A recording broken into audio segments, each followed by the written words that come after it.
as the word suggests, generate. AI is going to generate for us a lot of information in different forms, for teaching also and for assessment also. AI assisted assessment in medical education has been practiced in various ways.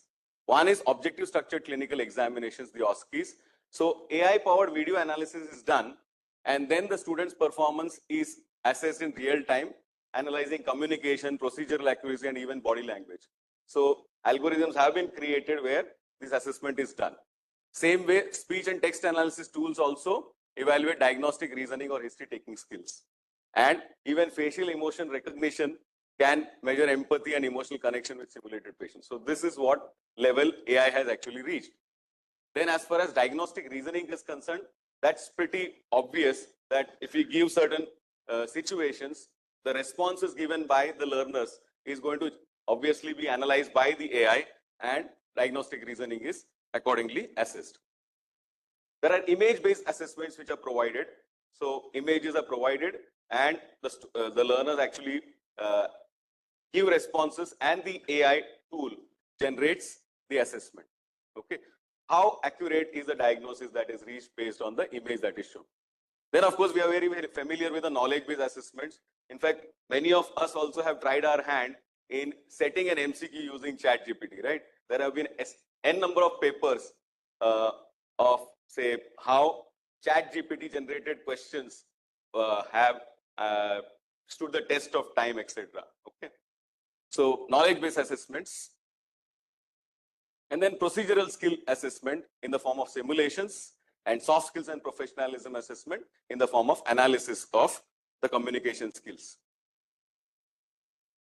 Now, coming to what authentic assessment is. If you look at authentic assessment, we say that it has to mimic as close as possible to the real life situation.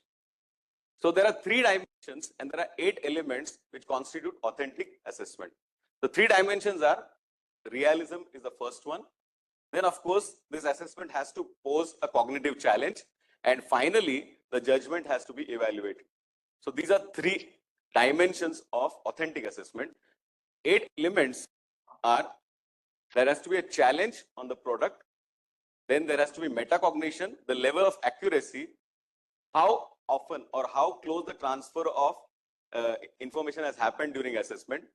Feedback is an essential component, and whether it gives collaboration, and what is the level of fidelity that we are actually using in AI generated authentic assessments. Now, there is a list of possible AI tools that are used for designing authentic assessments. Now, there's a list on the left side, which are the various platforms that people have tried and developed to use. What is the description of each of these platforms? What is the focus of assessment? And what are the features of each assessment tool? But there are certain limitations of each assessment tool. So people have tried to build in these AI tools for various skills to be assessed, like communication skills, then surgical skills training, reasoning, then virtual patients for various scenarios. So if you see, there's a variety that has been tried, and these are the AI generated tools that have been developed. At the same time, there have been proposed ideas also for AI infused authentic assessments. So for the various concepts that we are listed on this side, there are platforms that have been created here. For example, we're all familiar with this virtual dissection table, Anatomage. And there are so many others that have come up in the market after Anatomage. And over a period of time, the developments that have happened in these virtual dissection tables are also tremendous. Okay, so it's not only for learning anatomy by undergraduate students, but also for feeding in patient data and then trying and practicing out what are the steps required, what are the next steps required for management of such. So like that, for drug mechanisms, for communication skills, for surgical training and disease trainees in pulmonology. So these are all examples that are available. Now, there's another concept, like we heard in the previous session about precision medicine. There is also a concept called as precision education. So in that precision education, as we said, these 5 things which are the limitations of the current system of assessment, the AI generated assessment can be used as precision education, like in precision medicine.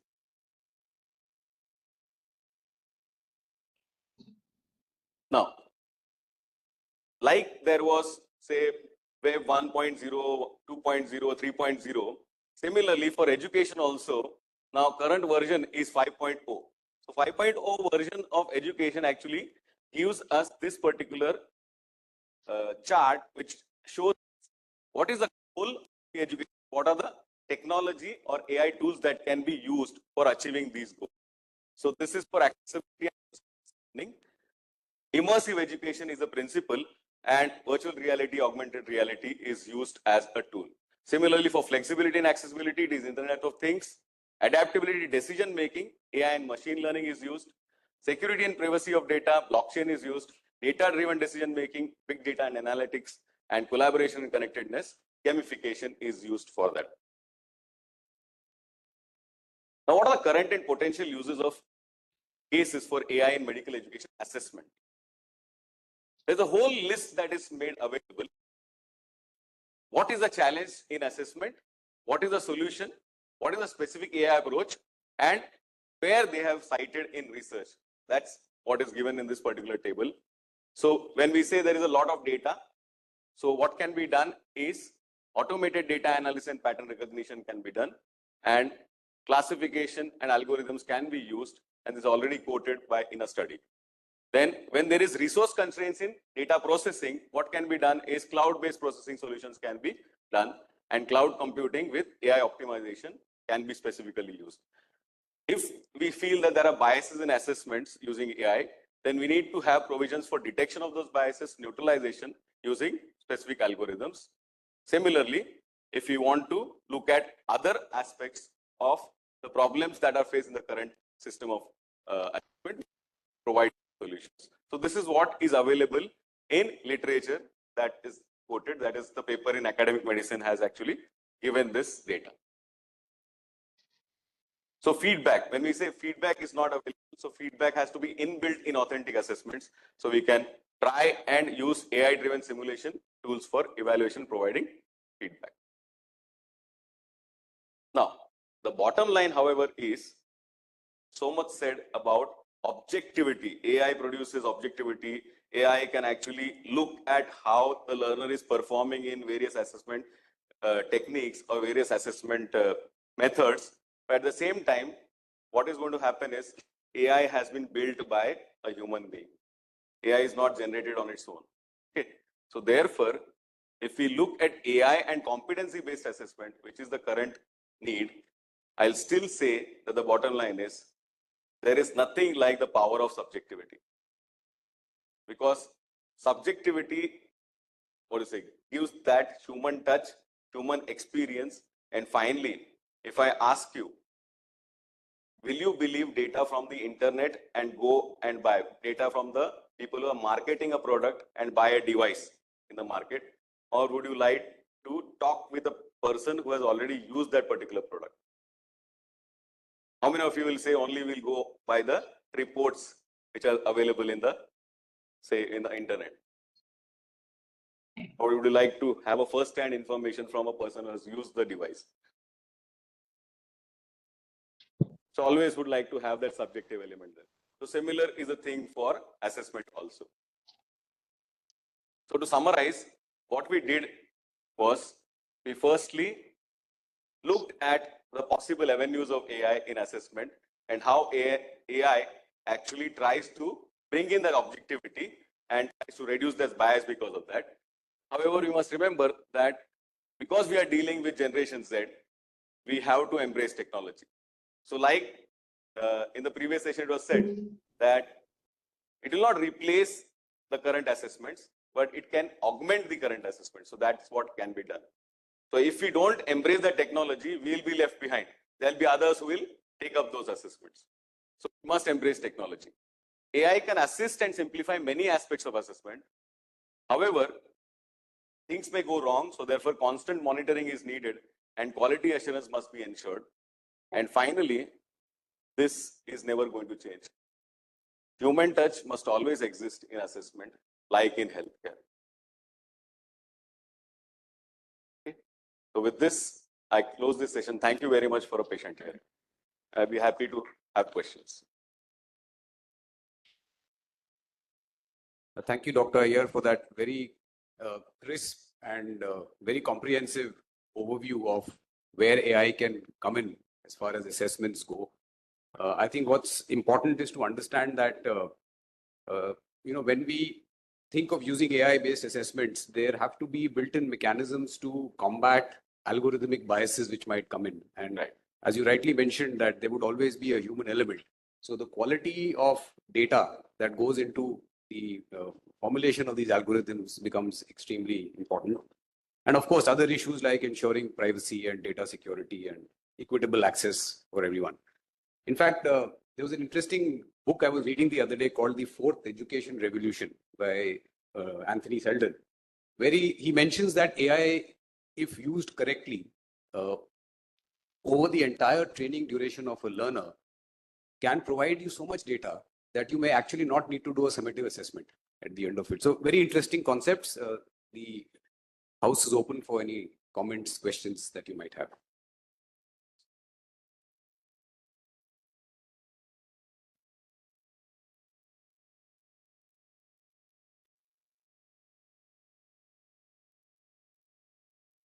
There seem to be none. I think so. You've been.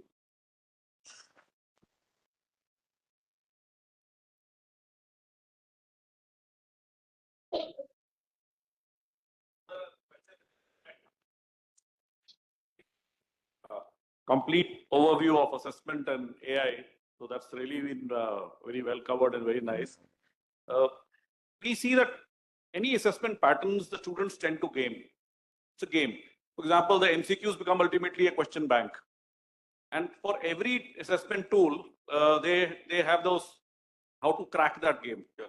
So how do you foresee that, how the students will react to using assessment tools with AI, and how can we, just your comments on that? Yeah. So if you look at the current generation, they are so much in tune with technology that it becomes very, very easy for them to adapt to any new tool that comes in the market. So if we look at how they actually work, even as team, we have had these experiences of students organizing events. So they are very, very proactive and they are very, very technology savvy. We lag so much behind that we are unaware of so many things. So therefore, naturally, for every new tool that even we as, say, teachers and our colleges and administrators will try to get in the technology, students are bound to equally, accept that and embrace that very easily. So it is not going to be difficult at all for students. It's just a matter of time that students pick up this. Hello. Dr. Iyer, great talk, I must say. I just want to know whether in the future AI is going to completely overtake the assessment schedules, or there's in medicine, in medical education, we have both, as you said, clinical, non-clinical, and their assessments are a lot of it is subjective.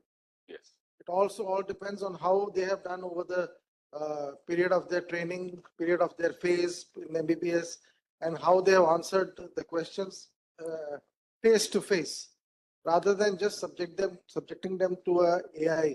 So do you think that in the future this is going to completely overtake, or we still in our medical assessments are going to continue with our subjective assessments? Yeah, I think for us, if we consider medical assessments, I don't think so AI will completely replace this at all.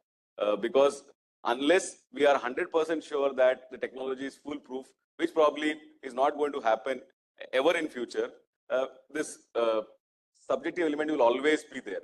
And driving the concept of competency-based assessment. If you look at competency-based assessment, right now what the world is thinking is trying to have something called as a program of assessment or programmatic assessment. So what is the world experimenting with is replacing the concept of, say, the so-called formative assessment and a summative assessment. And they're trying to do away with the total, complete summative assessment. What's happening is multiple low-stake assessments are being experimented, and then the data points that are generated by these low-stake assessments, they are now then collated together, and finally